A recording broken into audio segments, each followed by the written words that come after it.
नमस्कार, मैं हूं मोहम्मद आसिफ। यूपी में चुनाव होने वाले हैं, तमाम पार्टियां तैयारियों में जुट चुकी हैं। इस बीच प्रियंका गांधी ने एक नया प्लान बनाया है जिसका नाम है माइक्रो प्लान।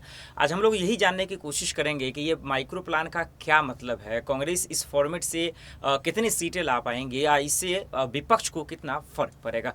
इन्हीं तमाम सवालों पर चर्चा करेंगे। शशांक हमारे साथ है। शशांक, बहुत बहुत स्वागत है आपका। सबसे पहला सवाल यही है, यूपी में चुनाव है, तमाम पार्टियां भी तैयारी कर रही हैं, तो मेरा पहला सवाल ये है कि किसका जो प्लान, तमाम लोग प्लान तो बना रहे हैं, लेकिन किसका प्लान किस पर भारी पड़ेगा एक्सपीरियंस के आधार पर, आपको क्या लगता है? देखिए, तमाम जिस तरह से चुनावी मैदान की अगर बात करें उत्तर प्रदेश के, तो ये चुनावी मैदान अब गर्म हो चुका है। आए दिन हम बयानबाजी सुनते हैं, या चाहे वो बयानबाजी योगी आदित्यनाथ की तरफ से हो, तमाम रैलियां भी यहाँ पर शुरू कर दी हैं, तमाम समारोह में जा रहे हैं वो, और चुनाव की जो बातें हैं वो सामने निकल कर आने लगी हैं। वहीं हम अखिलेश यादव की बात कर ले, या बीएसपी प्रमुख मायावती की बात कर लें, या फिर हम कुछ नए लोग भी हैं ऐसे जो इस बार यूपी के दंगल में, चुनावी दंगल में कदम रखने जा रहे हैं। जी हाँ, सही समझ रहे हैं शायद आप। मैं AIM प्रमुख असदुद्दीन ओवैसी की बात कर रहा हूँ। देखिए, तो तमाम ये सब बयानबाजी और ये जो दौरे हो रहे हैं शहरों के, ये सब दर्शाता है कि चुनाव नज़दीक आ गए हैं और चुनावी सरगर्मियां प्रदेश में बढ़ गई है। बिल्कुल। ऐसे में देखिए, तमाम कयास लगाए जा रहे हैं, सभी पार्टियां अपनी अपनी रणनीति तैयार कर रही हैं और उस रणनीति को लोगों तक पहुंचाया जा रहा है बड़े स्तर पर, ताकि 2022 में, आगामी जो चुनाव होने वाले हैं 2022 में, उसमें जनता को ज़्यादा से ज़्यादा अपनी तरफ लुभाया जाए। और देखिए, अगर हम पिछले चुनाव की बात करें 2017 की, तो एक तरफा चुनाव वो नज़र आया परिणाम के बाद, क्योंकि बीजेपी ने बहुत बड़ी यहाँ पर बाजी मारी थी। लेकिन अब जो विपक्षी पार्टियां हैं, सपा, बसपा या कांग्रेस की बात करें, ये अपनी पुरानी गलतियों से सीख लेकर अब अपनी जड़ें बनाना चाह रहे हैं प्रदेश के अंदर। जो गलतियां पिछली बार हुई थी उनको दोहराना नहीं चाहते हैं। वहीं बीजेपी ने, मैं आपको बताना चाहूँगा इस बीच में, कि अपनी जो रैलियां शुरू की हैं, जो अपनी रणनीति बनाई है, रणनीति के तहत जहां पिछली बार हार मिली थी 17 में, वहां सबसे ज्यादा शुरुआती फोकस किया जा रहा है। शशांक, लेकिन एक सवाल मेरा और है, मैं ये सवाल पूछूं उससे पहले मुझे एक जवाब दीजिए आप कि प्रियंका का जो ये माइक्रो प्लान है उसका क्या मतलब है। उससे पहले मेरा सवाल ये है शशांक, कि आप जिस तरह से सपा बसपा का आपने जिक्र किया, कांग्रेस का जिक्र किया, उसके साथ ही साथ आप भारतीय जनता पार्टी का भी जिक्र किया, तो चुनाव में अब ज्यादा वक्त नहीं है, 4 से 5 महीने ही बचे हुए हैं, तो इस बीच में भारतीय जनता पार्टी के तमाम स्टार प्रचारक जा रहे हैं। अमित शाह जी दौरा कर रहे हैं, देश के प्रधानमंत्री नरेंद्र मोदी, JP नड्डा जी, तमाम बड़े से बड़े नेता, धर्मेंद्र प्रधान भी जो है पहुंच चुके हैं। तो मेरा सवाल है कि कांग्रेस की तरफ से सिर्फ प्रियंका, सपा की तरफ से सिर्फ मायावती और अखिलेश की तरफ से सिर्फ सपा, क्या यही तीनों ही संभालेंगे क्या अपना मोर्चा, या बाकी किसी दिग्गज स्टार प्रचारक का एंट्री होगा?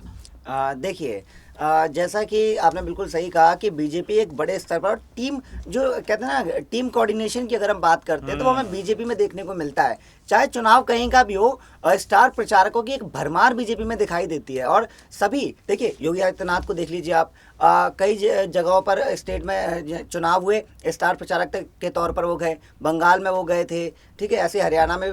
देखिए, स्टार प्रचारक उनके होते हैं, मतलब टीम दिखाई देती है कि राष्ट्रीय लेवल की जो टीम है, जहाँ चुनाव होता है उस राज्य में वो टीम पहुँच जाती है, और इससे लोगों के अंदर भी एक संदेश जाता है कि ये बहुत बड़ी टीम है, बहुत बड़ा कार्य कर सकते हैं। लेकिन ये कमियां हैं, ये सीख लेने की बाकी पार्टियों को ज़रूरत है। देखिए, प्रियंका गांधी के साथ में और भी बड़े बड़े नाम निकल के आने चाहिए। ऐसा नहीं कि कांग्रेस के पास नाम नहीं है, कांग्रेस के पास कई बड़े बड़े दिग्गज हैं, लेकिन उनके नाम नहीं, केवल प्रियंका गांधी के नाम पर यहाँ कांग्रेस खेलना चाह रही है, तो अकेला चना बाहर नहीं फोड़ पाता है। दूसरी बात, अगर हम सपा की बात कर लेते हैं, तो सपा में भी देखिए, मुलायम सिंह यादव का नाम गायब कर दिया। आपको वो नाम अब लाना चाहिए। आप देखिए, आपकी पार्टी में खुद अंतर कला चल रही है। शिवपाल यादव जो हैं, वो IM के साथ गठबंधन की खबरें निकलकर सामने आती है। आपके चाचा भतीजे के जो रिश्ते हैं पुराने टाइम से, पिछले चुनाव से ही सही नहीं चल रहे हैं। ऐसे में आपको मुलायम सिंह यादव का नाम सबसे आगे लाना चाहिए। अखिलेश यादव केवल अकेले, उस पर मुझे नहीं लगता कि चुनाव में इतना बड़ा फायदा होगा।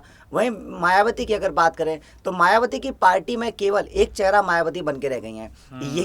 यही एक नतीजा है कि 2 बार के विधानसभा चुनावों में बड़ी हार झेलनी पड़ी है। देखिए, अगर आप आपके साथ में और भी जो दिग्गज जुड़े हैं उनको भी आपको एक चेहरा बनाना पड़ेगा, एक फेस इमेज बनानी पड़ेगी, शामिल करना। बिल्कुल ये हमें बीजेपी और आम आदमी पार्टी से सीखना चाहिए। आम आदमी पार्टी में भी आप देखिए कई चेहरे हैं, केवल अरविंद केजरीवाल के चेहरे पर नहीं लड़ा जाता है, मनीष सिसोदिया, संजय सिंह और भी कई चेहरे हैं जो खुलकर सामने आते। तो ऐसे आपको एक टीम बॉन्डिंग बहुत ज्यादा जरूरी है। एग्जैक्टली, बिल्कुल मैं सहमत हूँ आपकी बात से शशांक। राघव चड्ढा भी लगातार वो लोग मैदान में राघव चड्ढा ले लीजिए। एग्जैक्टली, बिल्कुल, और पूरी जम खम से जो है वो अपनी तैयारी कर रहे हैं। लेकिन अब सवाल ये है शशांक कि आखिर प्रियंका ने जो ये बनाया है माइक्रो प्लान, पहले तो हमारे दर्शकों को ये बताइए माइक्रो प्लान है क्या और किस तरह से, क्या इससे कितना फायदा मिलेगा कांग्रेस को? देखिए, कानपुर से इसकी शुरुआत होने वाली है, कांग्रेस की शुरुआत करिए। देखिए, कांग्रेस इस चीज को समझ चुकी है कि देखिए मुद्दा क्या चल रहा है, जो मुद्दा नब्ज, एक कहते हैं ना जनता की नब्ज पकड़ने की जरूरत है अगर आपको वापसी करनी है यूपी के मैदान में। देखिए, यूपी का राजनीतिक मैदान बहुत बड़ा है और यूपी की जो जनता है ना, उसका जो राजनीतिक टेस्ट है वो एकदम कोई नहीं समझ पाया आज तक। अभी तक का रिकॉर्ड ये रहा है कि लगातार सरकारें यहाँ नहीं बन पाती हैं एक बड़े स्तर से। अगर बीजेपी ऐसा करती है तो बहुत बड़ी बात होगी, लेकिन ऐसा कह नहीं सकते क्योंकि इतिहास राजनीति का अगर उत्तर प्रदेश का उठाकर देखा जाए तो इस बात की गवाही नहीं देता है। कांग्रेस इस बार नब्ज पकड़ने जा रही है, जो आपने बताया माइक्रो प्लान, उसके तहत देखिए अभी जो दुखती नस है बीजेपी की वो है किसान। किसान लगातार हमलावर है, किसान आंदोलन चल रहा है और डटकर मुकाबला लंबे समय से कर रहे हैं। हार मानने को किसान तैयार नहीं है और सरकार भी अड़ियल रवैया दिखा रही है, झुकने को तैयार नहीं है। ऐसे में कांग्रेस के पास मौका है कि इस मुद्दे को भुनाकर वो सत्ता वापसी कर सकती। लेकिन आपने जब किसान का जब जिक्र किया है शशांक, तो एक मेरा सवाल है वो ये कि क्या यही वजह तो नहीं, जैसा कि आप बता रहे हैं कि किसानों का जो एक मुद्दा है बहुत बड़ा चुनौती है, कि यही वजह तो नहीं है कि कहीं भारतीय जनता पार्टी के सांसद वरुण गांधी ने आज कहा है कि किसानों का खून जो है वो मेरा ही खून है, उनका दिल मेरे पास है? क्या ये झुकने का यही वजह तो नहीं है जो आप बता रहे हैं?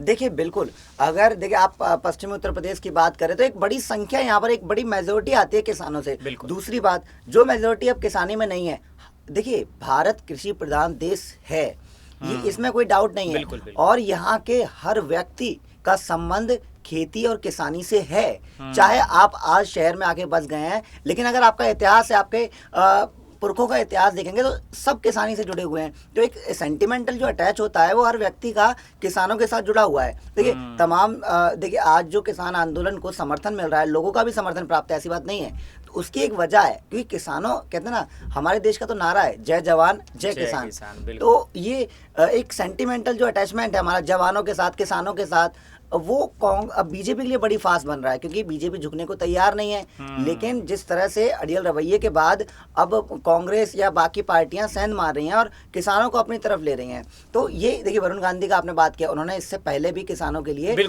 पत्र लिखा था, पीएम नरेंद्र मोदी को पत्र लिखकर बताया था कि ये मांगे हैं, ऐसा ऐसा होना चाहिए। योगी, माफ कीजिएगा, योगी को पत्र लिखा था, सीएम योगी को, और कहा था कि जितना कुछ काफ़ी मांगे थी, इसमें से एक ये थी कि जो किसान पेंशन मिलती है उसको डबल कर दिया जाए उत्तर प्रदेश के अंदर। तो ऐसी मांगे तमाम उठाई थी वरुण गांधी ने और ये उनकी भी एक स्ट्रेटेजी है किसानों को लुभाने की। लेकिन देखने वाली बात ये होगी कि क्या कोई बीजेपी ऐसा दाव खेलती है, इससे किसान की वापसी होगी, एक रुझान दोबारा आएगा, या फिर ये बढ़िया मौका विपक्ष के लिए है, विपक्ष की हर पार्टी के लिए ये बढ़िया मौका है। कांग्रेस लगातार इस पर काम कर रही है। पंजाब में चन्नी मुख्यमंत्री बनते हैं तो कहते हैं कि मैं किसानों पर आँच नहीं आने दूंगा, चाहे अपनी गर्दन कटवा दूंगा। तो ये स्ट्रेटेजी है पूरी, इसको समझनी है। बिल्कुल, हाँ, ये बहुत बड़ी बात आपने समझाया शशांक। लेकिन आपके बातों से एक चीज़ तो साफ जाहिर हो गया कि किसानों को लेकर कहीं ना कहीं भारतीय जनता पार्टी के मन में, उनके अंदर बहुत बड़ा डर है। अब देखना होगा कि आखिर इसका 2022 में क्या फर्क पड़ता है। बहुत बहुत शुक्रिया शशांक हमें इन तमाम सवालों का जवाब देने के लिए। फिलहाल के लिए इतना ही, बाकी खबरों के लिए देखते रहिए SPN9 न्यूज़। नमस्कार।